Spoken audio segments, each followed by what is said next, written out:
संसार में लोग सुख के लिए काम करते हैं कोई भी, लेकिन परिणाम दुख मिलता है, ऐसा क्यों?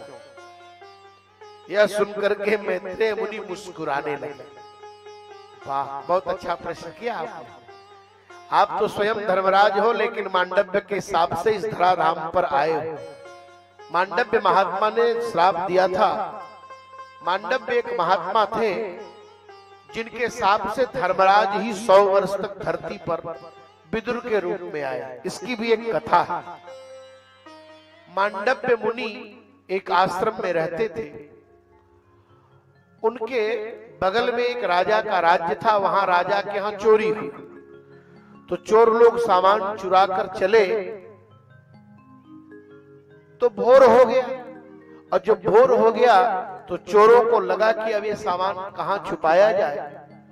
तो महाराज जी का ही आश्रम उनको अच्छा लगा और उसी में सब सामान फेंक करके चोर भाग गए।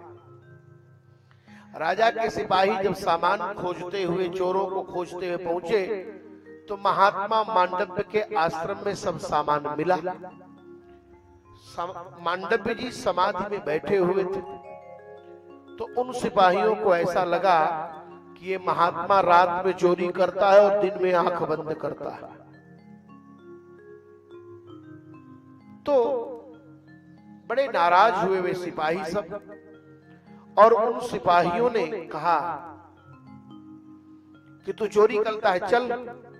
महात्मा समाधि की ही अवस्था में चल पड़े, और राजा भी बड़ा निष्ठुर था, समझ नहीं पाया। उस राजा ने सीधे आदेश कर दिया, इस चोर को, इस महात्मा को सूली पर चढ़ाया गया। महात्मा को सूली पर चढ़ाया गया, पर महात्मा तो मूलाधार से प्राण को खींचकर आज्ञा चक्र ब्रह्मरंध्र में स्थापित किए थे। सूली का उनके ऊपर कोई प्रभाव नहीं पड़ा, पर वो भीतर से बड़े दुखी हुए कि मैंने चोरी भी नहीं की और मुझे झूठो चोरी का कलंक लगा और ऊपर से मुझे सूली पर चढ़ाया गया।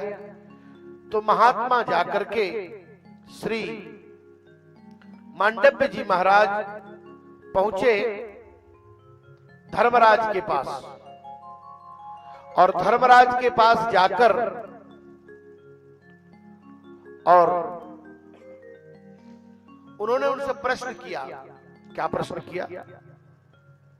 प्रश्न किया कि महाराज, हम कौन सा ऐसा पाप किए थे कि हमको सूली पर चढ़ाया गया? धर्मराज जी ने अपना बही खाता खोला, तो उसमें लिखा था कि 3 वर्ष की उम्र में आप एक किसी तितली को, किसी कीड़े को आपने उसके पूंछ में एक लकड़ी लगा दिया था। बड़े क्रोधित हुए महात्मा मांडव्य। उन्होंने कहा, 3 वर्ष का बच्चा क्या समझता है कि क्या कर्म अशुभ है, क्या कर्म शुभ है? 5 वर्ष तो कोई बात समझ में आती नहीं। 5 वर्ष का सब कर्म तो माता पिता को भोगना पड़ता है।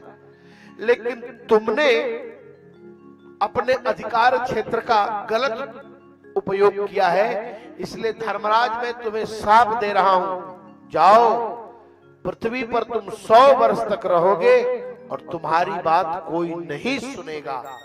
वही मांडव्य के शाप से विदुर जी महाराज, धर्मराज ही स्वयं विदुर बनकर आए।